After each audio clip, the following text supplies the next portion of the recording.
Get this and get it straight. Crime is a sucker's road, and those who travel it wind up in the gutter, the prison, of the grave. There's no other end, but they never learn.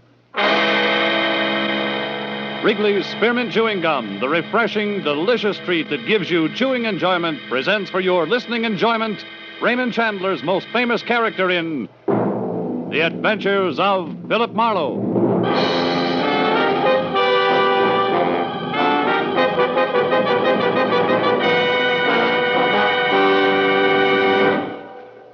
To make every day more enjoyable, treat yourself often to refreshing, delicious Wrigley's Spearmint Chewing Gum. Here's a taste treat you can enjoy indoors, outdoors, at work, or at play. The cool, long-lasting mint flavor refreshes you. The smooth, steady chewing helps keep you fresh and alert. Adds enjoyment to whatever you're doing. Wrigley's Spearmint Chewing Gum. Healthful, refreshing, delicious. Now, with Gerald Moore starred as Philip Marlowe, the makers of Wrigley's Spearmint Chewing Gum are glad to bring you tonight's exciting story, The Gold Cobra.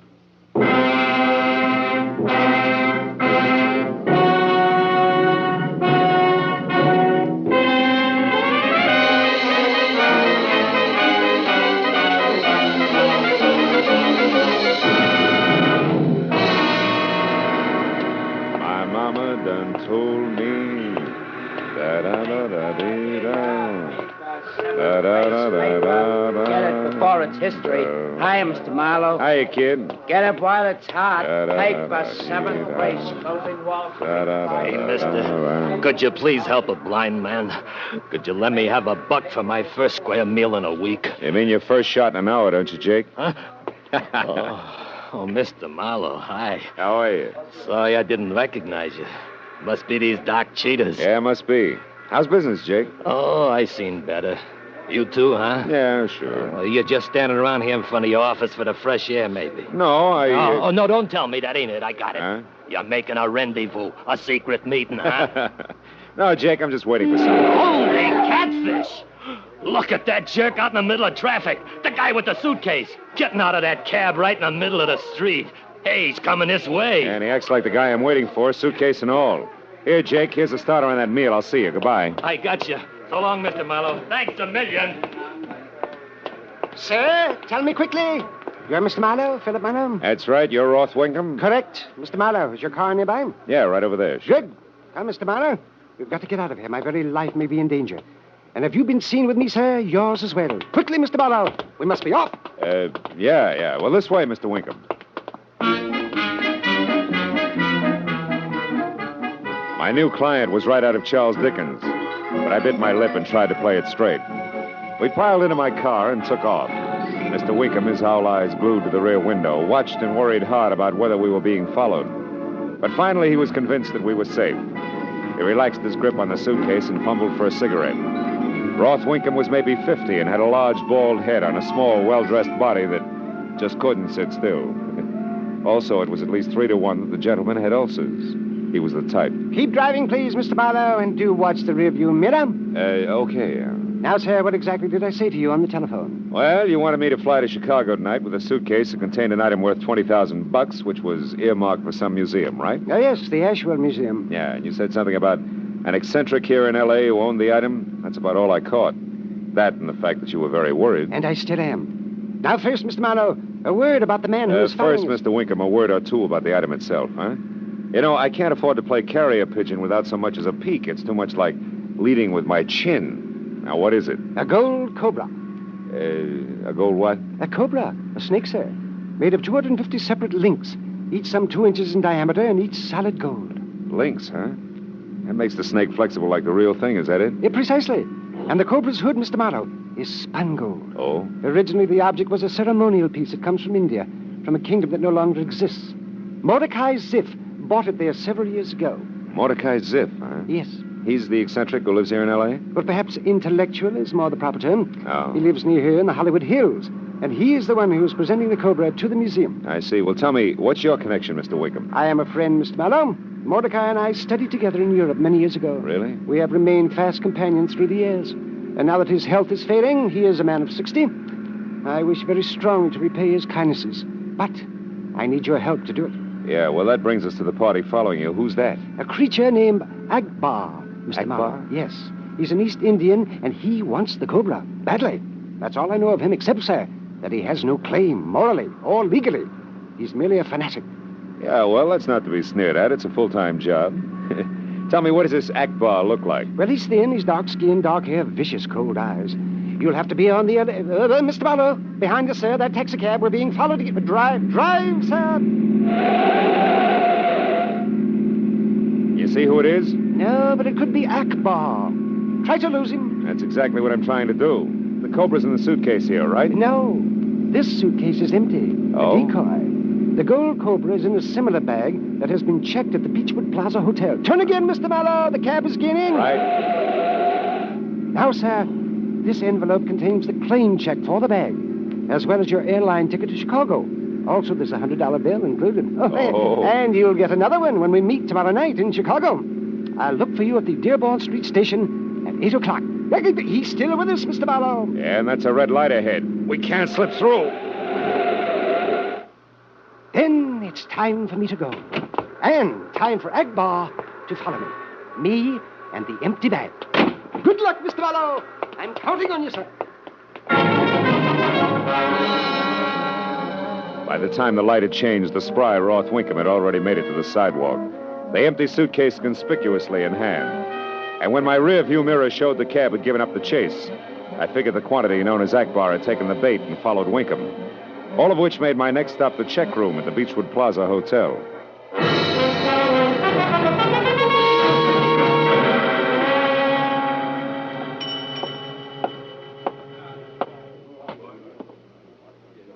Yes, sir. What'll it... Well, hello. Can I be of some assistance, maybe? I wouldn't be surprised. But at the moment, I just want my suitcase. Here, honey, it's a black bag. A black bag? Yeah. Let's see. Oh, here we are. Number 4511. Number 4511. Comes out even. Must be yours, all right. Yeah, it must be. Thanks, baby. Here. Small token of my Oh. What's the matter, handsome? Your wife just waltzed in? No wife. Just trouble. Goodbye, princess. My first glance at the man standing in the hotel entrance was almost enough. A lot of people could have jet black, unruly hair on top of a flyweight build, but very few people had that kind of wild, sparkling eyes. They were reserved for fanatics named Akbar. When he spotted me and started coming in a hurry, it was time for me and the suitcase to head for the nearest exit.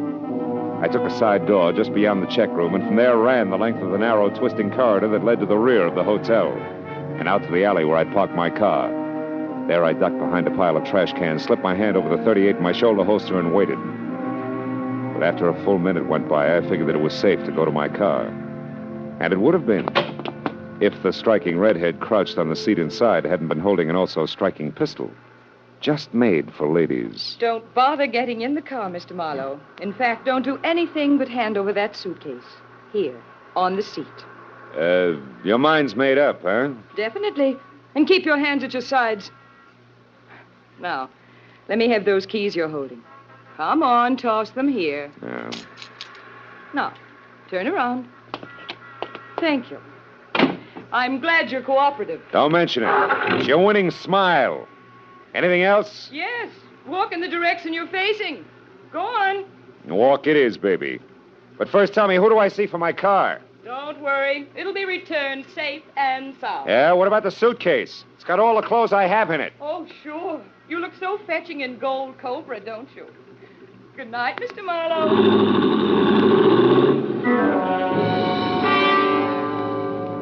The shock of fire red hair gunned my car the length of the alley and then swerved on two wheels into the busy street beyond and was gone.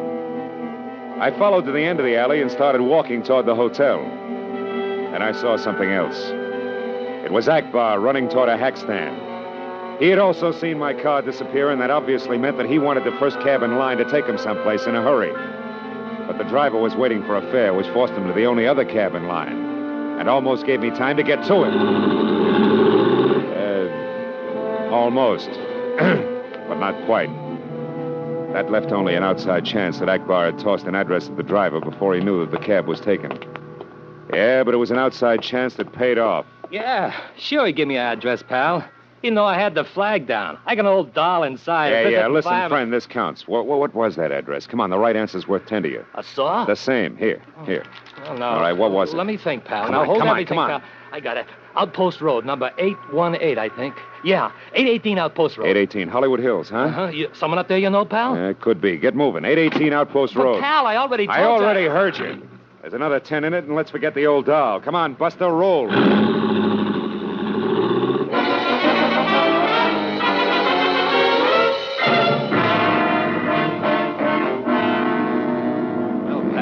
Corner mansion there is 800 outposts, so this next job must be it.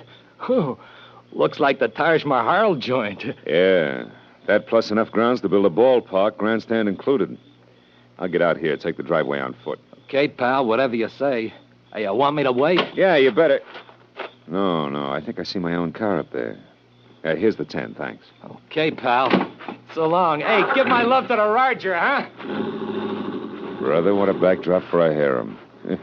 50 beautiful girls, 50.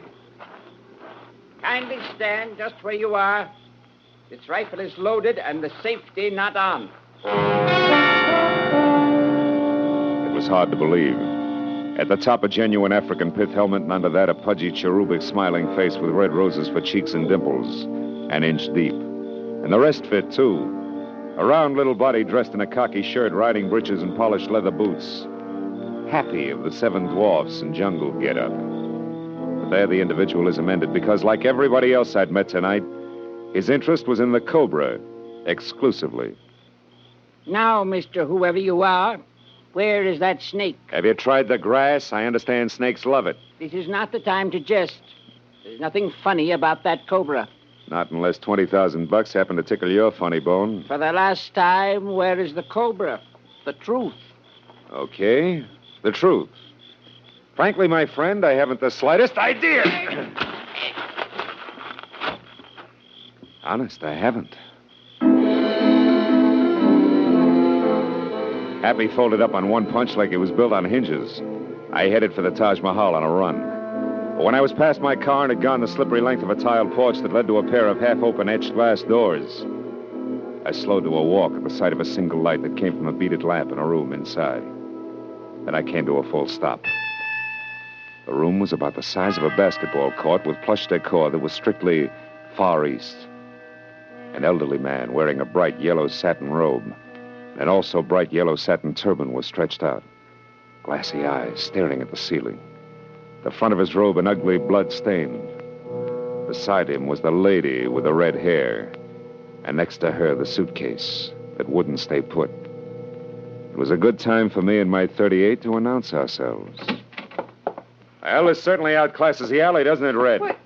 And now it's your turn to keep your hands at your sides. What do you want here, Marlowe? Did you kill him? No. Oh, no, I didn't. Believe me, I didn't. I hated Mordecai as if, but I wouldn't do this. Oh, of course not. How could I even think of it? You only stick up people in alleys, steal cars, walk off with gold lucky pieces worth 20 grand or better, huh? Marlowe, I didn't do this. My gun hasn't even been fired. Here, look. Don't try it, Red. I'll look when I'm ready. First, I want to make sure the Gold Cobra is still intact. Of course it is. I never let it out of my hands. We'll see. Stay right where you are, baby. Don't move.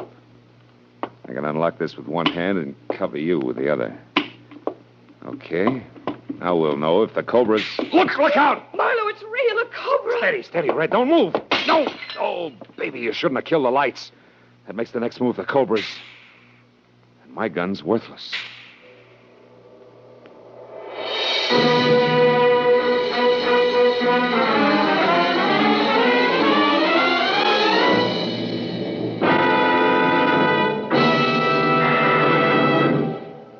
To make every day more enjoyable, treat yourself often to refreshing, delicious Wrigley's Spearmint Chewing Gum. The lively, full-bodied, real mint flavor cools your mouth, moistens your throat, freshens your taste. And the chewing itself gives you a little lift, helps you keep going at your best. So for real chewing enjoyment that's refreshing and long-lasting, always keep Wrigley's Spearmint Chewing Gum handy. Healthful, delicious Wrigley's Spearmint Gum will make every day more enjoyable. Now, with our star, Gerald Moore, the second act of Philip Marlowe and tonight's exciting story, The Gold Cobra.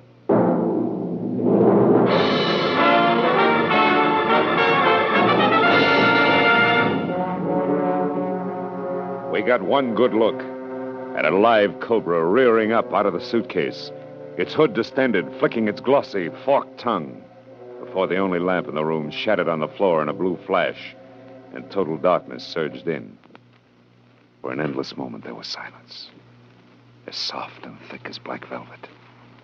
Then we heard it. The snake was moving. We listened to it crawl slowly out of the suitcase, ease itself across the table, and slither to the floor.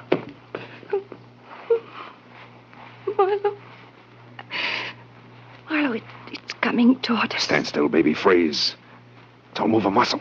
I can't do it, Marlowe. It's our only chance. Do you hear me? No matter what happens, don't move. Marlowe, I'm getting dizzy. I'm afraid I'm going to pass. No, baby. out. Hang on, I tell you. Now, Red, listen to me. Talk. Start talking. Don't stop.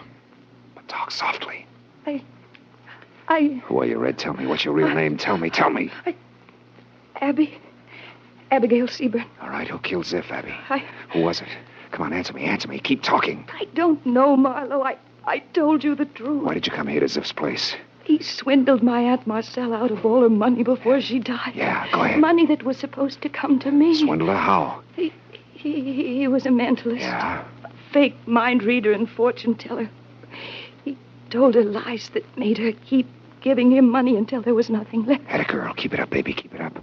Why did you take that suitcase away from me at the hotel? Answer me, Abby. Think. Come on. I spied on Ziff.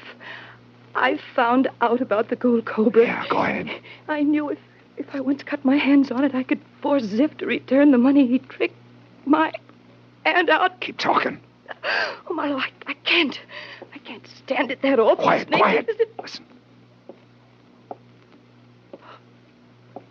There's someone in here. Yeah. Who's there? Who is it? No!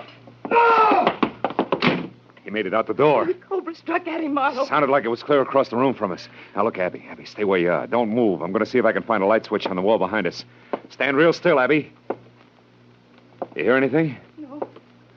Oh, hurry, Marlowe, please. Believe me, baby, I am. There ought to be a switch here someplace. There's got to be a switch. Yeah, here it is. Thank heavens, light again. Where's that cobra? I don't see it, Marlowe. We'd better spot it. That thing's loaded with sudden death. It's not here, I tell you. It's gone, Marlowe, it's gone. Yeah, I guess you're right, for the time being. But in case it comes back, you better keep that gun handy. Where are you going? After the guy who beat it through that door. Right now, it pays to be ahead of the game. But not too far ahead, Abby, do you understand? Oh, yes. At this point, mister, I'll do anything you say. All right, then wait here for me. And keep your eyes open wide. This cobra's not the only killer loose in this joint. The door opened into a long passageway that offered as much chance to duck for cover as the inside of a loaded cannon barrel. And it was so narrow that if the cobra had found its way out there, it would be within kissing distance when we passed.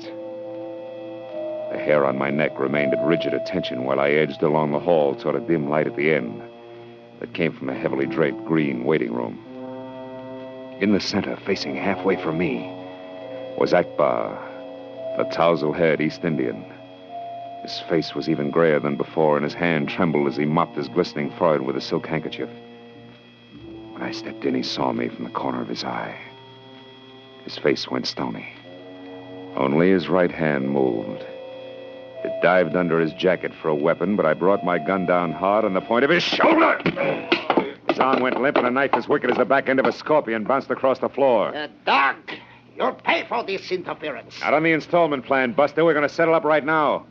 How come the live cobra in the suitcase you're so anxious about? A fiendish trick. Yeah, and in the dark, it almost caught you, didn't it? True, but fortune smiled and the cobra missed. Yeah, but fortune's a fickle lady, Buster. Come on, talk it up. Just what are you trying to promote? The return of this sacred gold cobra to its rightful place. The temple of my ancestors in India. The blasphemy perpetrated by Mordecai Ziff will end only in the restoration of the gold cobra. And I am prepared to do whatever I must do. to accomplish this, even to paying money for it. Or killing? Or killing. Death is transitory and therefore inconsequential. Well, the Homicide Bureau has other ideas, Elephant Boy. So maybe we better just... I hate to leave you alone, Akbar, but you're better off in the long run.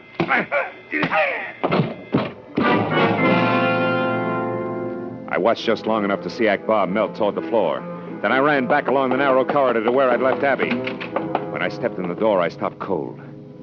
She was facing me from across the room, her eyes wide with fear, her mouth still twisted from a scream.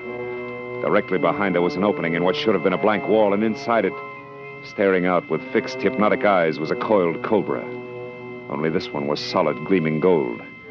I started toward Abby, but I stopped again because there was a gun in my back. That's quite far enough, Marlowe. Roth Winkham. What is this? You aren't going to like it, Marlowe, not one bit. Give me your gun. Give it to me. Get it yourself. I wanted to warn you, Marlowe, but he said he'd shoot me. He took my gun, too. Come on, Winkham, why the switch? Believe me, Marlowe, when I hired you tonight, I expected a much less bizarre ending to all this. I intended you to be peacefully on your way to Chicago by now, with the Gold Cobra safely in tow. Still just a favor for a friend, huh? Not exactly. That part was a small lie. Mordecai Ziff was my partner. Your partner? Yes, my dear. When we felt it was time to move east again, I decided to break away from Mordecai and keep the Gold Cobra for myself, alone. But I needed help. Because a fanatic named Akbar turned up who had his eye on the Cobra, too? Get over into that empty car, both of you. Go on, get over there. Move. Take it easy. No tricks with the pottery, Marlowe. You shoved him into Never mind. Leave that vase alone. Get back in the corner. So it was you who killed Ziff, huh? I hated him for every one of a million indignities I've suffered at his hands. As soon as I was sure you'd picked up the Gold Cobra, I came back here, and I killed him. I just finished it when I got here. Yes, young lady. I didn't know about you, but I managed to get out of here before you blundered in with that empty suitcase. Empty suitcase? That's what you think. That's what I mean. There on the table, empty, as it has been from the outset. Just as empty as the decoy I used. Obviously, Mordecai suspected my intentions to steal the Gold Cobra after all. It was a bit more than that, Winkham, honest. Oh, what a cozy pair of chums you and Ziff must have been. You really don't know what he put in that bag, do you? What are you talking about? Ziff had a surprise all set for you, Winkham. It was Marlowe, look. The snake, it's coming out of that vase. Holy smoke, Winkham, there's a live cobra behind you. I don't blame you. Listen to me, will you? Marlowe. Oh, that's such an old stunt. Stay back. Marlowe, it's Winkham, coming. kill it, I tell you, it's right behind Stop you. it. You're only wasting time. No.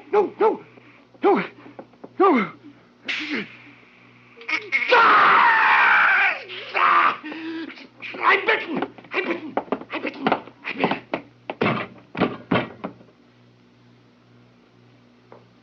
Oh, no. He's out, and it's no help, baby. That thing's still between us and his gun. Get behind me, back in the corner. Oh, Marlowe, we're trapped. We can't get past it. Get back, will you? Maybe I can throw my coat over it long enough. Hey, anybody here? What's the matter? Oh, it's the jerk in the pith helmet. Hey, you! Over here! What in the world's going on, anyway? Get over here with that rifle, will you? Hurry! What's the meaning of all the... Birdie! Good heavens, my cobra. Kill it, will you? Shoot! Quiet. You're in a spot, folks. No fooling. She's got you within striking distance, so don't move. Just stand still. Very still. Come on, Birdie.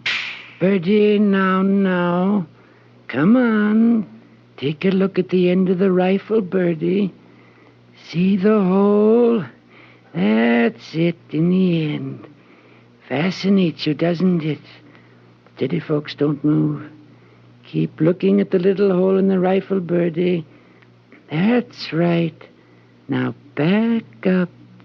That's the way. Into the sack, Birdie. Little more. Now put your head in like a good girl. Ah! That does it. Now we've got you safe and sound in the sack. Oh. Whoever you are, brother, you're a genius. Crumpler's the name, Otis Crumpler. Snakes are my business. Most amazing thing I've ever seen. Yes. The most amazing thing. Abby. Why, she's fainted. Well, what's wrong? Was she bitten? No. But I know what she means. Look, if you don't mind, Crumpler, I think I'll sit down myself. Right here.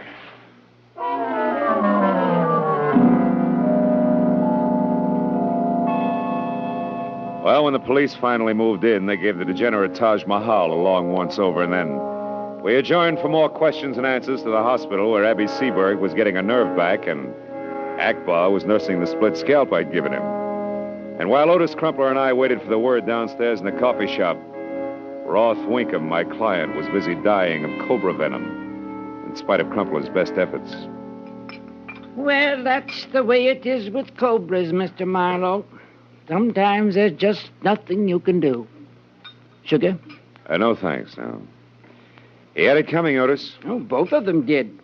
Mordecai Ziff was a slimy sort, too. He'd been snooping around my snake farm for several days. Oh? And then tonight, when Birdie turned up missing from her cage, I just knew that he was behind it some way. But I couldn't figure why anybody wanted to steal a cobra. You know what I mean?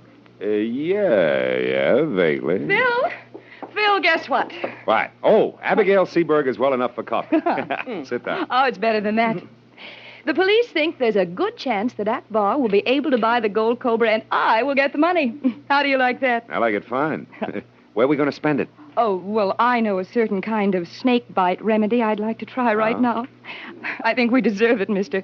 It comes in bottles, and they call it scotch. Oh, no, not whiskey. Oh? Oh, not for snake bite. Oh, no. No, that's the very worst thing you could do. You see, it stimulates the heart and makes the blood go faster. And that, Mr. Crumpler, is exactly the idea. Come on, Phil.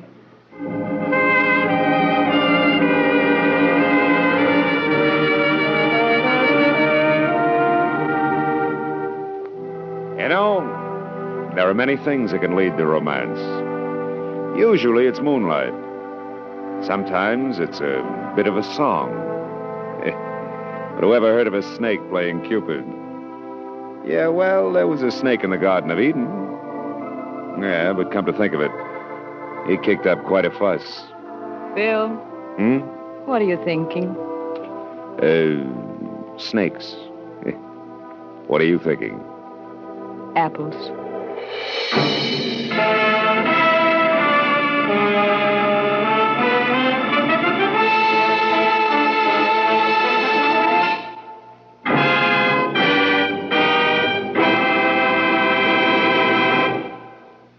Remember, friends, to make every day more enjoyable, treat yourself often to refreshing, delicious Wrigley's Spearmint Chewing Gum.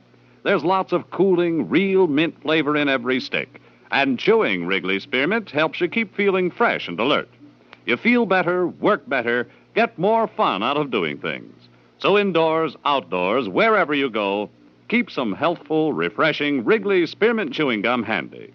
To make every day more enjoyable, treat yourself often to delicious Wrigley's Spearmint Chewing Gum.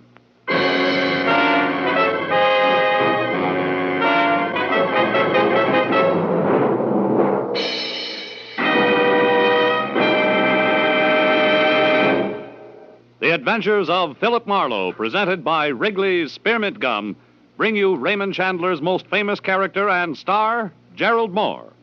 Philip Marlowe is produced and directed by Norman MacDonald and written for radio by Robert Mitchell and Gene Levitt. Featured in the cast were Howard McNear, Lynn Allen, Wilms Herbert, Lou Krugman, Bill Lally, and Michael Ann Barrett. The special music is composed and conducted by Richard Arant.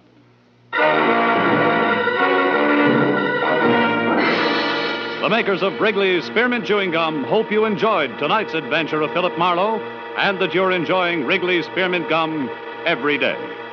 We invite you to be with us next week when Philip Marlowe says... This time I caught a killer on a lonely pelican's roost. It took a fistfight on the sidewalk, a flyweight drummer with an ice pick in his back, and a vicious meeting on a yacht to do it. That plus the color of a girl's hair.